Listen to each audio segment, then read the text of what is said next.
बिस्मिल्लाहिर्रहमानिर्रहीम। अस्सलाम वालेकुम। मैं हूं रज़ा मेकन, आप देख रहे हैं IR के न्यूज़। आइए जानते हैं कुछ अहम अपडेट सदीक जान साहब से। जस्टिस काजी फाइज ईसा के कबीले के जजेस के गिर्द घेरा तंग हो गया है। काजी के जाते ही, उस बदमाश और गुंडे के पाकिस्तान से दफ़ा होते ही, ओहदे से उतरते ही अल्लाह ताला का करोड़ा एहसान है कि कुछ चीज़ें बेहतरी की तरफ जाना शुरू हो गई हैं। और काजी फाइज ईसा के कबीले के जो जज हैं, जो ऊपर से लेके नीचे तक काजी की रूह जिनमें मौजूद थी और जो पाकिस्तान के आइन के साथ, पाकिस्तान के कानून के साथ, बुनियादी इंसानी हकूक़ के साथ खिलवाड़ कर रहे थे, उनके हवाले से अब जजेस ओपनली रिमार्क्स भी दे रहे हैं और बात भी दे रहे हैं। तो ख़बर यह है कि पहली वजाहत जो है वो तलब कर ली गई है, बाय ऑर्डर पहली वजाहत तलब की गई है जज अबुल हसनात मोहम्मद जुल्करनैन से। और ये वो जज हैं जिन्होंने इमरान खान साहब को साइफर केस में सज़ा सुनाई थी। ये वो जज है जो रिमांड पे रिमांड देता रहा। ये वो जज है जो पॉलिटिकल केसेस में पॉलिटिकल वर्कर्स के साथ ज़्यादती करता रहा। ये वो जज है जिसने इमरान खान के वकला का जो हक है वो ख़त्म करके और स्टेट काउंसिल्स लगाकर और इमरान खान को रातों रात साइफर केस में सज़ा सुनाई थी। ये वो जज है जिसने रिटन ऑर्डर जारी करने के बजाय, जिसने इमरान खान का 342 का बयान रिकॉर्ड करने के बजाय इमरान खान और शाह महमूद कुरैशी को बुलाया और बुला के कहा कि तुम्हें इतने साल सज़ा दे रहा हूँ, तुम्हें इतने साल सज़ा दे रहा हूँ, तुम दोनों को सज़ा दे रहा हूँ। और इमरान खान आगे से हंसते रहे, मुस्कुराते रहे कि यार ये क्या चीज़ है। तो इमरान खान को तो कोई फ़र्क नहीं पड़ा। और फिर आपने देखा कि उस साइफर केस में इमरान खान जो हैं वो बरी हुए। उसके बाद ये जज आमिर मुगल साहब के केस में और कई केसेस में इसने बदतरीन इंसानी हकूक़ की पामालियाँ की, आइन कानून कायदे ज़ाब्ते के साथ खिलवाड़ किया। लेकिन credit goes to Tehreek Insaf के तहरीक इंसाफ आज तक इस जज के कारनामों पे एक भी इसके ऊपर कोई वाइट पेपर जारी नहीं कर सकी, कोई एक डॉक्यूमेंट जारी नहीं कर सकी। इसका क्रेडिट तहरीक इंसाफ को आप ज़रूर दीजिए। और ये भी आपको मैं बता दूं कि ज़रा आप लोग खुद सर्च कर लीजिएगा। ख़ास तौर पे मैं उन लोगों से कहना चाहता हूँ जिनको हर बात आजकल नज़र आती है कि तहरीक इंसाफ के ऊपर तनकीद, उनको लगता है कि किसी एजेंडे के तहत बात हो रही है। उनसे ये कहना चाहूँगा ख़ास तौर पे कि ज़रा यूट्यूब पे सर्च करें, गूगल पे सर्च करें, ट्विटर पे सर्च करें, आपको एक खबर नज़र आएगी कि इमरान खान ने अपनी लीगल टीम को कहा था कि इस जज अबुल हसनात के ख़िलाफ़ जो है वो आप जो कंप्लेंट है वो फाइल करें। तो वो कंप्लेंट फाइल हुई थी या नहीं हुई थी? और इमरान खान ने जो इसकी इंसानी हकूक़ की पामालियाँ और जो कुछ इस जज अबुल हसनात ने किया, उस पर एक चीज़ और मुझे चेक करके बताइएगा कि तहरीक इंसाफ ने आज तक कोई डॉक्यूमेंट, कोई वाइट पेपर जारी किया या नहीं किया। तीसरा मुझे ज़रा चेक करके बताइएगा कि तहरीक इंसाफ जो पाकिस्तान की सबसे बड़ी जमात है, जिसको पाकिस्तान के लोगों ने इमरान खान के नाम पर, इमरान खान की कॉल पर, इमरान खान के कहने पर, इमरान खान इमरान खान की लाज रखते हुए दो तय अक्सरियत दी, उस तहरीक इंसाफ की बागडोर जिनके हाथों में है, मुझे ज़रा कोई एक प्रेस कॉन्फ्रेंस का लिंक भेज दीजिएगा जिसमें स्पेसिफिकली तहरीक इंसाफ की लीगल टीम ने जज अबुल हसनात मोहम्मद जुल्करनैन की तबाहकारियों और उसके कारस्तानियों, उसकी कार्रवाइयों के ऊपर कोई प्रेस कॉन्फ्रेंस की हो। तो इसकी अभी ये 3 चीज़ें मुझे प्लीज़ भेज दीजिएगा।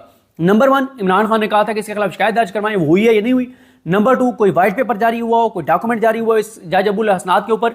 और नंबर 3, कोई प्रेस कॉन्फ्रेंस स्पेसिफिकली जिसमें बताया गया हो कि इसने ये किया, ये किया, ये किया है। कोई मुझे ये इन 3 चीज़ों के ऊपर मैं आपसे दरख्वास्त करता हूँ कि मुझे ज़रूर अपडेट कीजिएगा। और ख़ास तौर पे वो लोग जो तहरीक इंसाफ की मौजूदा जो लीडरशिप है उसको हर मामले में डिफेंड करते हैं और अच्छा करते हैं। तहरीक इंसाफ के कारकुनान का यही बनता है कि वो अपनी लीडरशिप को तमाम तर उनकी नाअहलियों, नाकामियों और तमाम तर उनकी तबाहकारियों के साथ उनको एक्सेप्ट करें। ये उनका एज ए कारकुन यही बनता है शायद, और वो अच्छा करते हैं। लेकिन मुझे ज़रूर आप बताइएगा। खैर, अब यह है कि इस जज के गिर्द घेरा हो गया तंग। मामला क्या है? मामला सारा आपके सामने रखता हूं।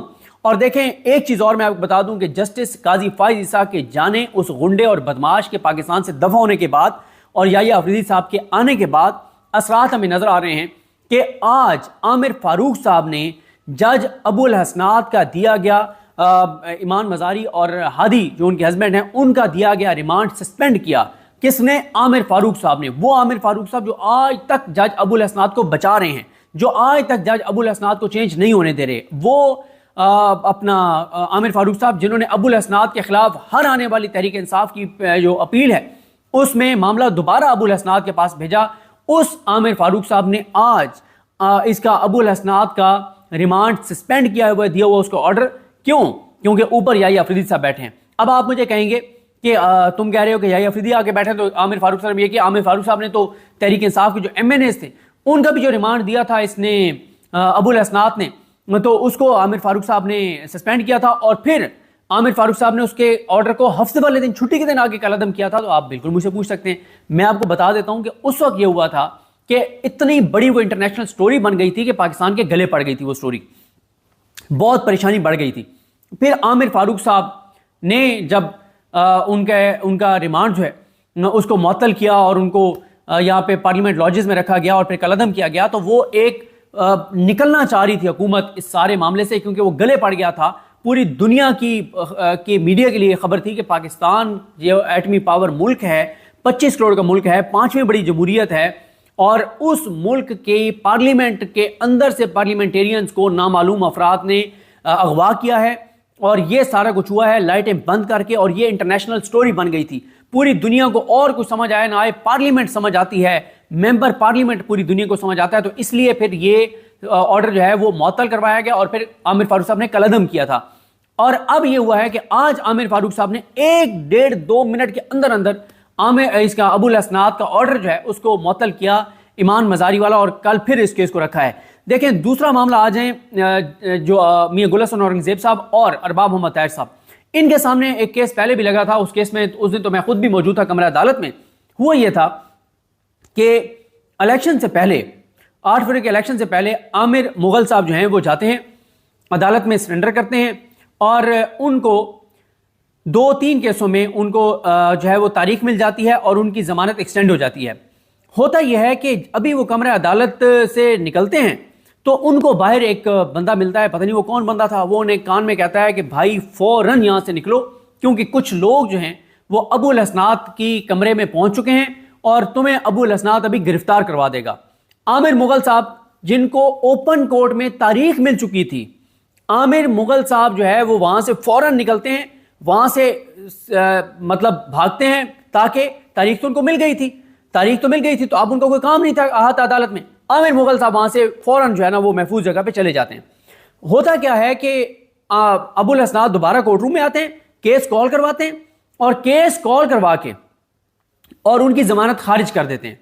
ये मामला जब आता है हाई कोर्ट में, और हाई कोर्ट में बयान हल्फी दे देते हैं इमरान खान के वकला के, जनाब उस वक्त ये हमें तारीख दे चुका था, हम लोग जा चुके थे, हमारी गैर मौजूदगी में इसने ये हमारी दरखास्त जमानत एक मुस्तरद की है, हालांकि हम वहां पे मौजूद थे, उस वक्त इसने कुछ ऐसा नहीं किया, उस वक्त उसने हमें तारीख दी है।